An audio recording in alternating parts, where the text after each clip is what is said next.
आज विश्व क्षय दिवस है और हमारे बीच इस मौके पर बात करने के लिए मौजूद हैं डॉक्टर एस.के. लोहाड़िया। आप क्षय रोग के विशेषज्ञ हैं हमारे शहर के।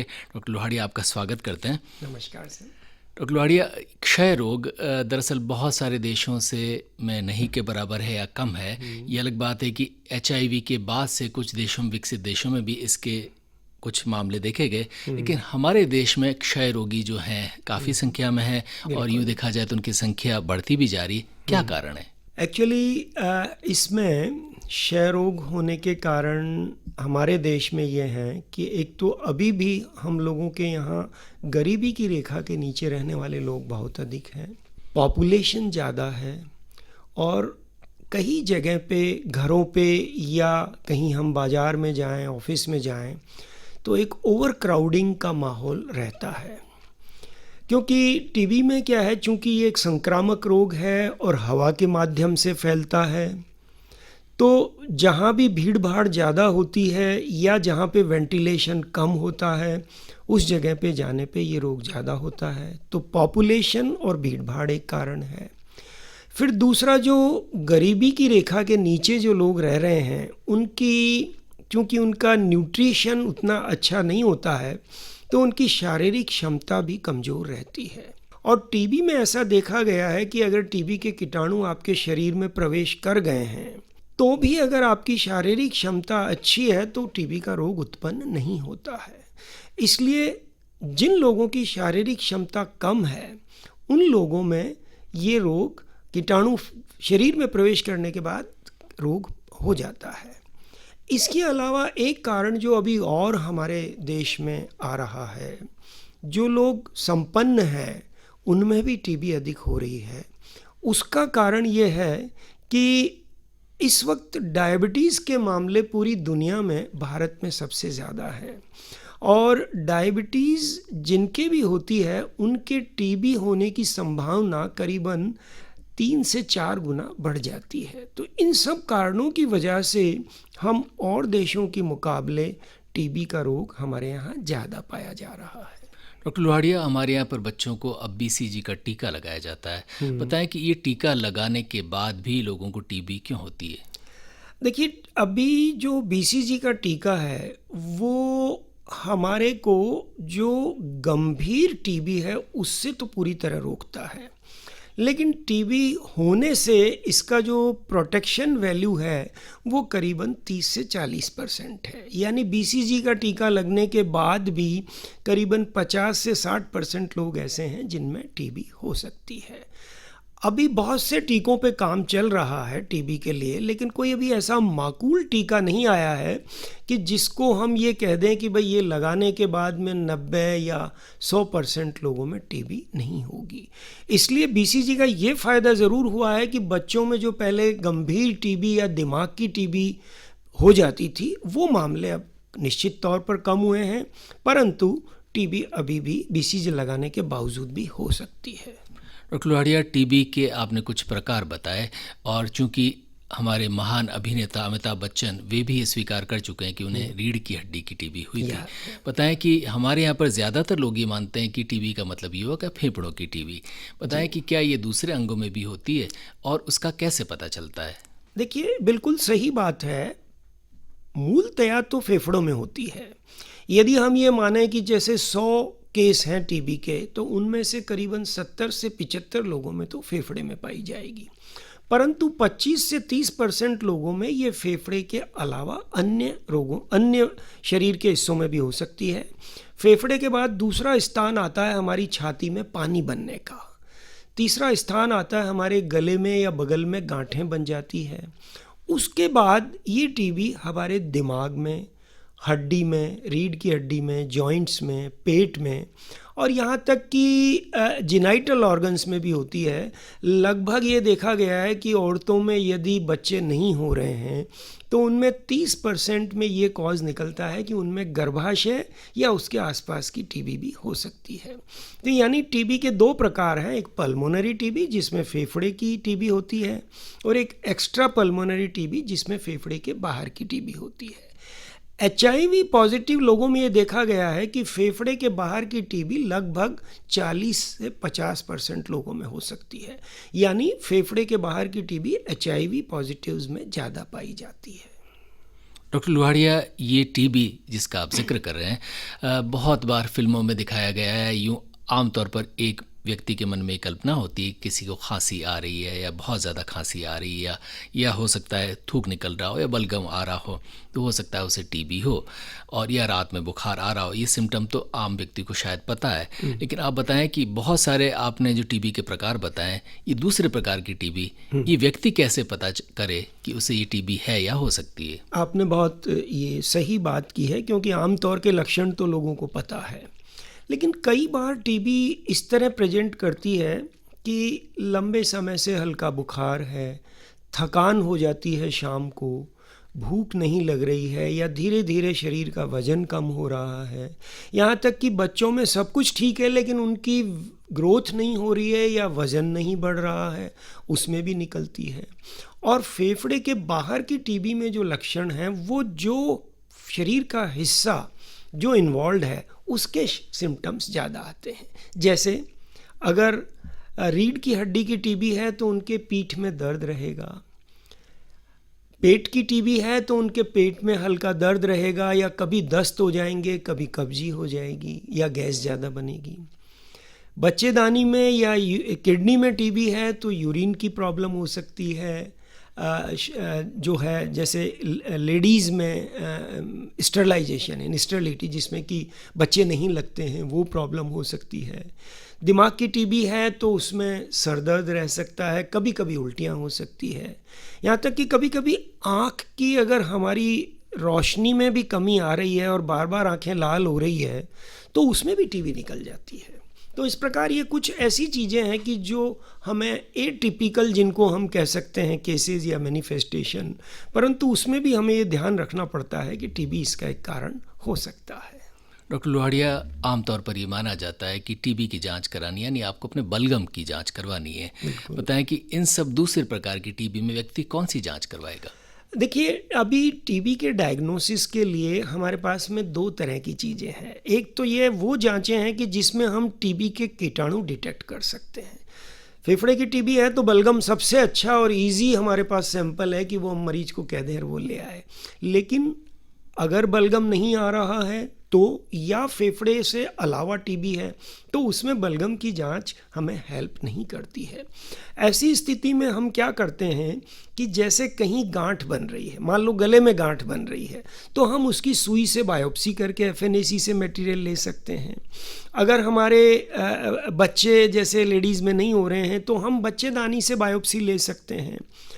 अगर मान लो हमें लीजन शरीर में ऐसी जगह है कि जहां हम बायोप्सी नहीं ले सकते हैं, तो उन केसेस में हमें कुछ इनडायरेक्ट टेस्ट होते हैं, जैसे एक्सरे है शरीर के किसी भी हिस्से का, MRI है, CT स्कैन है, ये इस तरह की जांचें, सोनोग्राफी है, वो हमें उसके डायग्नोसिस में हेल्प करती है।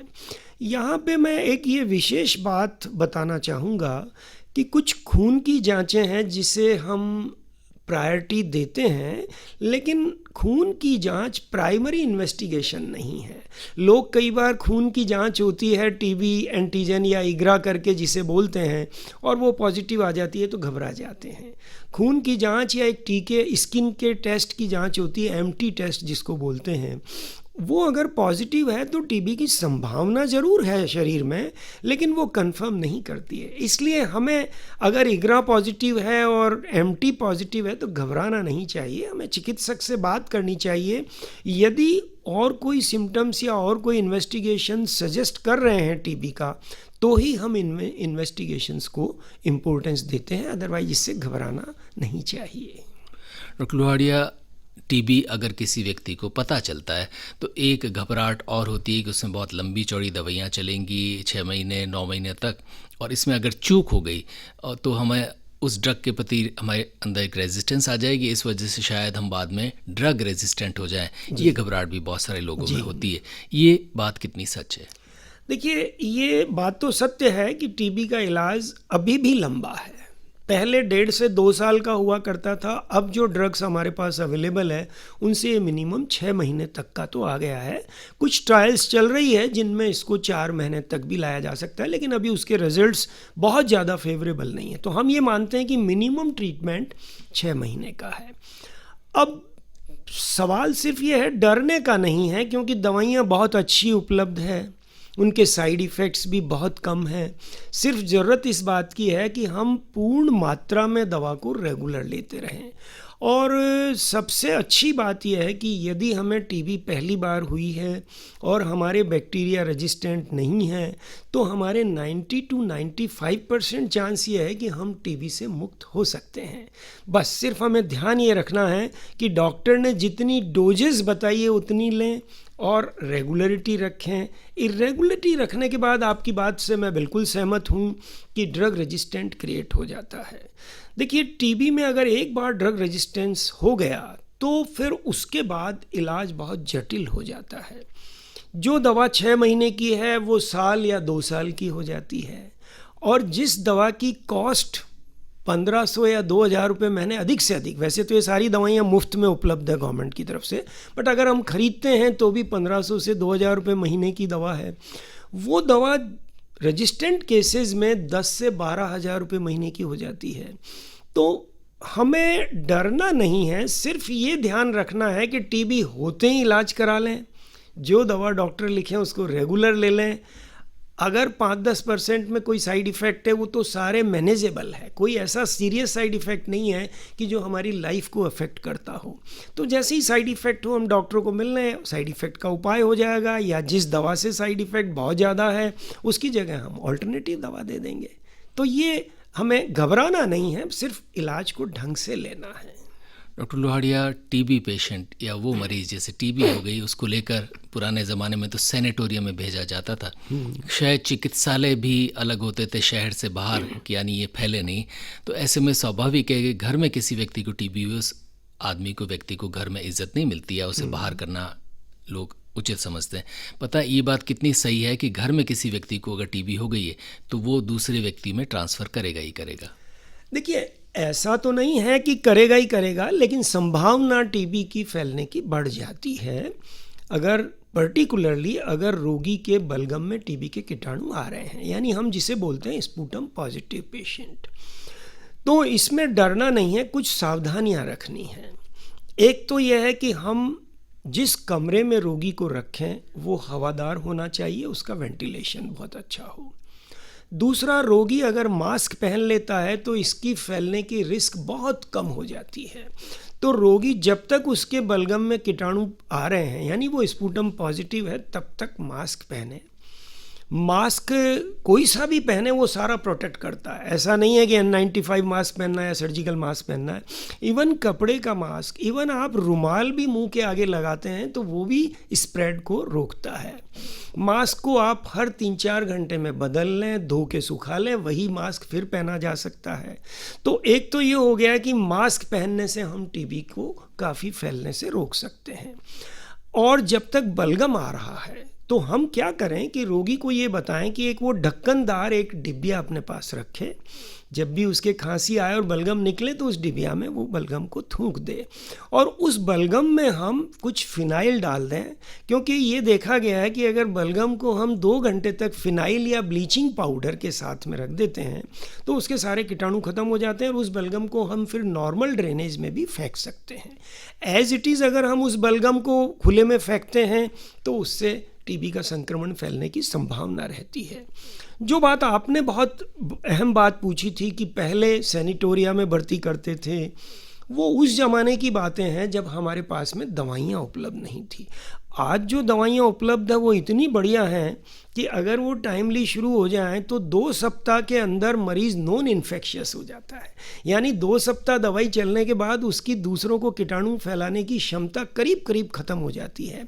तो हमें कुछ नहीं, मरीज का इलाज अच्छे से करना है, उसको हवादार कमरे में रखना है, मरीज को मास्क पहनना है, बलगम का डिस्पोजल सही रखना है। तो इसमें मैं समझता हूँ कि घर वालों को कोई डरने की ज़रूरत नहीं है। और मद्रास का जो हमारा टीबी रिसर्च सेंटर है, वहाँ वहाँ पे एक ट्रायल हुई थी, उसमें उन्होंने ये देखा था कि सैनिटोरिया में रहने वाले और घर पे रहने वाले मरीजों की ठीक होने की दर में क्या फ़र्क है। तो ये पाया गया कि जो घर में रहते हैं और सैनिटोरिया में रह के इलाज लेते हैं, दोनों में रिकवरी रेट सेम थी। और दूसरी जो खास बात उस स्टडी से सामने आई वो ये आई कि उनके साथ रहने वालों में संक्रमण की दर भी वही पाई गई। यानी आप मरीज को घर में रखें या अस्पताल में भेजें, आपकी संक्रमण की दर सेम है। इसलिए घर पे रखने में कोई दिक्कत नहीं है। टीबी के मरीज से परहेज ना करें, सिर्फ कुछ सावधानियां रखें। डॉक्टर लोहाड़िया, एक शब्द जिसका इस्तेमाल आजकल बहुत ज़्यादा हो रहा है जिसे हम कहते हैं इम्यूनिटी। बहुत सारे लोग कहते हैं कि टीबी का जो बैक्टीरिया है वो तो हमारे लगभग सबकी बॉडीज़ में होगा या आ गया होगा। जिसकी इम्यूनिटी अच्छी है उसे इसने प्रभावित नहीं किया, जिसकी इम्यूनिटी बेकार है उसे इसने प्रभावित किया। बताएं कि इस बात में कितनी सच्चाई है। ये बिल्कुल सत्य है। देखिए, मैं आपको बताता हूँ कि जो अभी स्टडीज़ हुई है उसके हिसाब से टीबी के कीटाणुओं का जो शरीर में प्रवेश है उसको हम बोलते हैं टीबी इन्फेक्शन। और टीबी से इन्फेक्शन के बाद में जो बीमारी हो जाती है एक्टिव, उसको बोलते हैं हम टीबी। तो अभी हमारे देश में जो टीबी इन्फेक्शन की रेट है वो करीबन 35 से 40%, यानी हमारे देश की 35 से 40% पॉपुलेशन टीबी से इन्फेक्टेड है। उनके शरीर में टीबी के कीटाणु प्रवेश कर गए हैं। लेकिन आपको जानकर आश्चर्य होगा कि टीबी सिर्फ 1.5 से 2% लोगों में होती है। यानी 38% लोगों में टीबी के शरीर के में कीटाणु प्रवेश करने के बाद भी टीबी नहीं हो रही है। तो ये सब क्या है? It is immunity. क्योंकि बॉडी की इम्यूनिटी अच्छी है तो जैसे ही टीबी के कीटाणु हमारे शरीर में जाते हैं तो हमारी जो वेरियस सेल्स हैं बॉडी की, जिनको हम टी सेल बोलते हैं, मैक्रोफेजेस बोलते हैं, वो एकदम टीबी के कीटाणु को निगल के और उनको ख़त्म कर देती है, ताकि वो वहीं पे जहाँ जिस साइट पे गए हैं, मोस्टली फेफड़े में जाते हैं, तो वहीं फेफड़े में ये सेल्स आके उनको वहीं ख़त्म कर देती है और आगे बढ़ने नहीं देती है। तो इन्फेक्शन ज़रूर होता है लेकिन रोग नहीं होता है। तो इस बात में पूरी सत्यता है कि इम्यूनिटी जितनी अच्छी होगी उतनी ही टीबी का रोग नहीं होगा। डॉक्टर लोहाड़िया, जाते जाते तमाम लोगों को क्या सुझाव देंगे कि वे इस बैक्टीरिया से एक्सपोज होते हुए भी टीबी के मरीज़ न बने? देखिए, मैं यही कहना चाहूँगा कि एक तो अगर किसी के भी रोग की संभावना है तो उसका निदान जल्दी करके उसका इलाज शुरू करा दो, ताकि हम जो स्प्रेड का जो सोर्स है उसको कम कर दें। दूसरा, हम मास्क का प्रयोग करें, क्योंकि अभी कोविड एरा में जो मास्क हमने इसके लिए पहना है कोविड के प्रिवेंशन के लिए, वो टीबी से भी प्रिवेंट करेगा। तो मास्क का उपयोग हम करते रहें। और तीसरा यह है कि अपनी बॉडी की इम्यूनिटी ठीक रखें। इम्यूनिटी ठीक रखने के लिए हमें अपना न्यूट्रिशन ठीक रखना है, हमें अपनी दिनचर्या ठीक रखनी है, हमें रेगुलर एक्सरसाइज करनी है, और एक जो हमारे लिए सबसे बड़ा दुश्मन है वो है हमें स्मोकिंग और तंबाकू गुटखे के सेवन से बचना है। क्योंकि स्टडीज़ ये कह रही है कि जो स्मोकिंग करते हैं उनके शरीर में अगर टीबी के कीटाणु प्रवेश कर गए तो उनके नहीं स्मोकिंग करने वालों के मुकाबले 3 गुना ज़्यादा चांसेस हैं टीबी होने के। तो इसलिए हम अपनी बॉडी रेजिस्टेंस ठीक रखें, दिनचर्या ठीक रखें। तो मैं समझता हूँ इससे डरने की ज़रूरत नहीं। इस बीमारी से हम इस बीमारी से लड़ के बाहर आ सकते हैं। और सबसे अच्छी बात जो इस बीमारी के बारे में है वो देखिए, एक देश के लीडर्स का पॉलिटिकल कमिटमेंट होता है। और हम बहुत खुशकिस्मत हैं कि हमारे माननीय प्रधानमंत्री जी ने टीबी के रोग को प्रायोरिटी पे लिया है। और जो पूरा विश्व ये सोच रहा है कि हम 2030 तक टीबी कंट्रोल करेंगे, हमारे प्रधानमंत्री जी ने उसका टारगेट 2025 कर दिया है। और उसके लिए उन्होंने इतने एफर्ट्स किए हैं कि हमारा टीबी जो कंट्रोल प्रोग्राम चल रहा है उसमें एक बहुत अच्छी गति आ गई है। तो मैं समझता हूँ हम बहुत देशवासी हमारे बहुत लकी हैं कि हमें इस समय ऐसा प्रधानमंत्री मिला है जिसने इस रोग को प्रायोरिटी पे लिया है। डॉक्टर एस के लोहाड़िया, आपका हृदय से आभार।